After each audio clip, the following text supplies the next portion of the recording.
All right, well, are you looking a reason to celebrate maybe on this rainy day? We are here live with Gary Gruner. He has a special way for us to celebrate. Gary, welcome back. May is a special month in the wine world, isn't it? Well, May is really special. You know, it's funny. One of my favorite movies, Robin Williams movie, was Good Morning Vietnam. Well, the reality is it's Good Morning Wine America. All the tastings and all the events kick off right now. Yeah. Your local wine shop. You'll see all these really, really cool tastings around town, food and wine events, and this is when it all starts. It also is Oregon Wine Month, and they've been doing this since 2012. Okay. And the reason why they do this is California, let's face it, has such a huge footprint in the American wine scene. It gives them an opportunity to show off and talk about the fact that in Oregon, especially the Willamette Valley, the whole state has around, I think, about 1,100 wineries. Wow. Out of 1,100 wineries, most of them are family owned, and 75% probably do 5,000 cases left, so it makes them boutique wineries. So very unique. And I've heard that there's something very special about the soil in Oregon. And I know you know all about soils. It has a lot to do with the way the wine tastes. Well, that's really funny. So if you look at Purple Hands, that's Cody Wright, and Cody Wright, he's funny. He's one of the best winemakers coming out of the Willamette Valley. His dad was one of the top winemakers. Also, Ken Wright.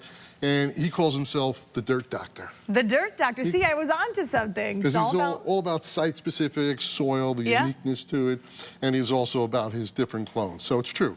So the uniqueness of Oregon and Burgundy, they're on the same latitude. Okay. They have very, very similar in seasons and very, very similar in climate. I mean, the only thing that's happening right now, unfortunately, is there is climate changes messing things up a little, but the reality is if you like Burgundy, and if you have some really great favorite Burgundy producers, and French wines are getting very expensive, especially in Burgundy, and you start going into Oregon and the Willamette Valley, and you start seeking out really nice winemakers and producers, and reading all the magazines, you're going to love what you try. All right. 100% Pinot Noir in all the Pinot Noirs here.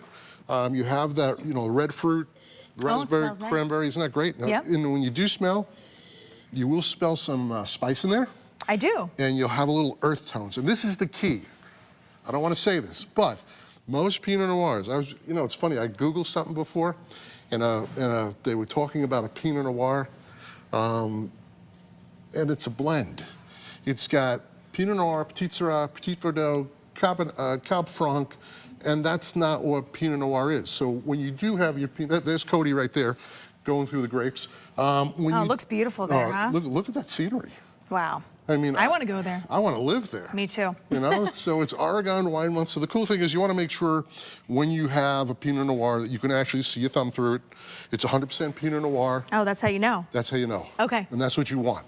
Because otherwise you're tasting a blend. It's okay to have a Cabernet that's 75% Cab with a little Merlot and a little Cab Franc in it to give a little spice, and the Merlot will smooth it off. But you don't want anything else in your Pinot Noir. Well, good to know, Gary. We have about a minute here, a little less. Let's just run through what we have here. So here's I did a couple of nice picks.